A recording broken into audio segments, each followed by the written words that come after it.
In the ancient city of Cyprus around 300 BC, there resided a prosperous merchant named Zeno. During a voyage from Phoenicia to Piraeus, his ship sank, taking all his cargo with it. This single, uncontrollable event stripped Zeno of his wealth in an instant, transforming him from a rich trader to a poor man overnight. If you were in Zeno's position, how would you respond to losing everything you'd worked for due to forces beyond your control? What would I do?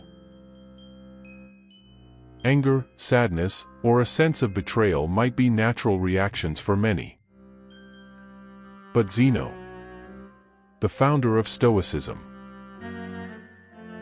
responded differently.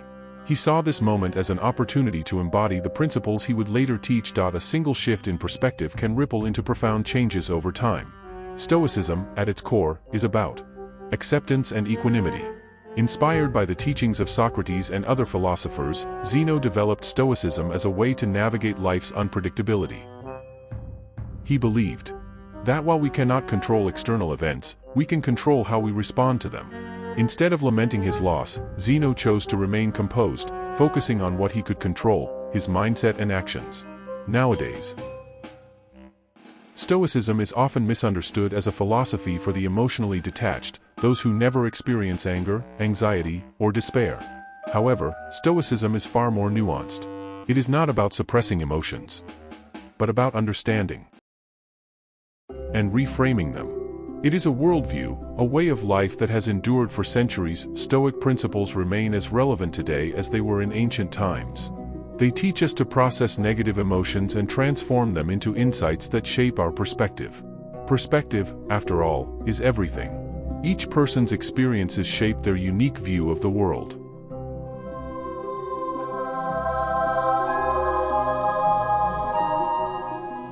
The Stoics shared their philosophy openly, believing it could benefit everyone, regardless of status. They gathered in public spaces to discuss and teach, making their ideas accessible to all, from slaves to emperors. Notable Stoics like Epictetus, a former slave, Seneca, a statesman, and Marcus Aurelius, a Roman emperor, exemplified this inclusivity. The Stoics championed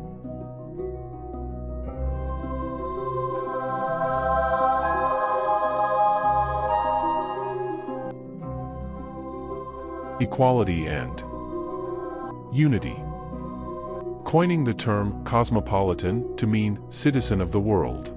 They rejected societal norms that excluded women from philosophical pursuits, arguing that virtue and wisdom were not confined to men. Musonius Rufus, Epictetus, Seneca, Marcus Aurelius. Everybody really is Stoics. Epictetus, for example, a teacher, famously advocated for women's right to study philosophy, emphasizing that both genders are equally capable of noble deeds. Question: why do so many people adopt Stoicism as a way of life? In a world filled with uncertainty, our emotions often cloud our judgment. Stoicism teaches us to expect the unexpected. Just as we accept rain despite its inconvenience, we should prepare for life's inevitable challenges. By anticipating adversity, we can face it with resilience.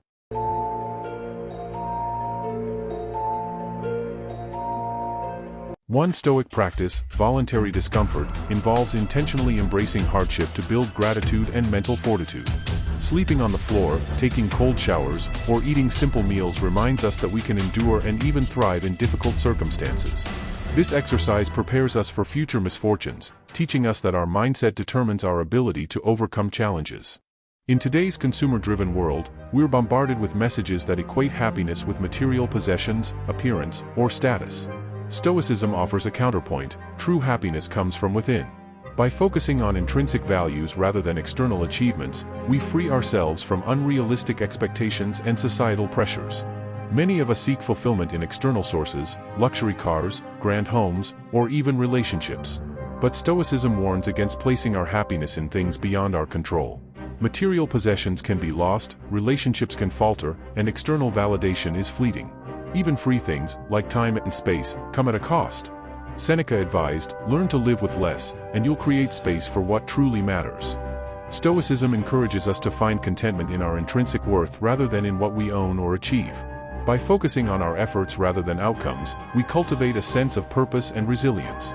The cornerstone of Stoic philosophy is the dichotomy of control, the idea that we must distinguish between what we can and cannot control.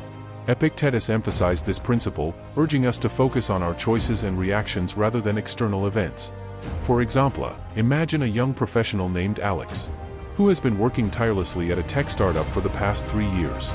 Alex is passionate about his work, often putting in long hours to ensure the company's success.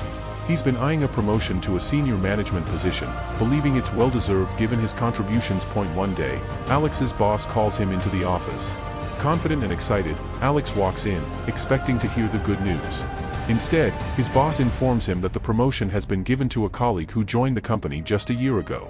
The boss explains that the decision was based on the colleague's specialized skills, which align more closely with the role's requirements. Alex is stunned. He leaves the office feeling a mix of anger, disappointment, and self-doubt.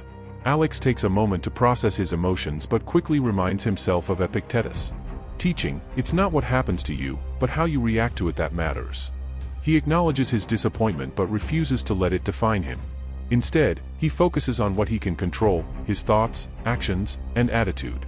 Alex accepts that the promotion decision is outside his control. He recognizes that his boss had valid reasons for choosing his colleague and that the outcome doesn't diminish his own value or contributions.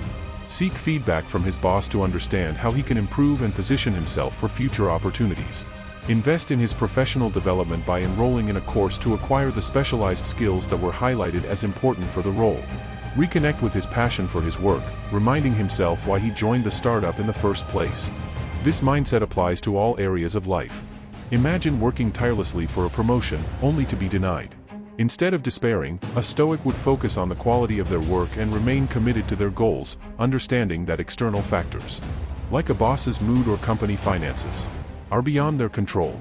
Stoicism is built on 4 cardinal virtues: wisdom, courage, temperance, and justice. Wisdom is the ability to discern what is within our control and to choose our responses wisely. As Viktor Frankl observed, between stimulus and response, there is a space. In that space lies our power to choose. Courage is the strength to persist in the face of adversity and resist the pull of fear or despair. Temperance, or moderation, is about doing more with less. While society often equates success with excess, Stoics believe in living with only what is essential. Justice, the most important virtue, calls us to treat others with fairness and kindness. We are born to help one another, not to serve ourselves. He has been called the father of India and a great soul in a beggar's garment. His non-violent approach to political change helped India gain independence after nearly a century of British colonial rule. A frail man with an iron will, he provided a model for future social movements around the world. He was Mahatma Gandhi and remains one of the most revered figures in modern history. He helped free his people from British rule. In 1894, Natal stripped all Indians of their right to vote. Gandhi organized a resistance movement, fought anti-Indian legislation in the courts, and led mass protests against colonial rule. Along the way, he created a public image and a philosophy of truth-centered, non-violent non-cooperation that he called satyagraha. He left an indelible mark on Indian history and on the exercise of civil disobedience worldwide.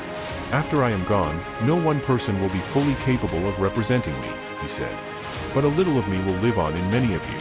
If each of you puts the cause first and yourself last, much of the vacuum will be filled." He stressed that the past was now beyond their control, and that the only thing they could do was to find a way to move forward and build a better nation. This is the way of the Stoic. Stoic principles underpin modern therapeutic approaches like rational emotive behavior therapy, REBT, and logotherapy. REBT helps individuals identify and challenge irrational beliefs, replacing them with healthier thought patterns. Logotherapy, inspired by Stoicism, focuses on finding meaning and purpose, even in the darkest circumstances. These therapies remind us that happiness comes from within. By redefining our sense of worth and focusing on what we can control, we can lead more fulfilling lives. Stoicism equips us to navigate life's storms with grace. And if our ship sinks, we can take solace in knowing we lived with integrity and purpose. After all, everything has an end. He who is brave is free. Seneca.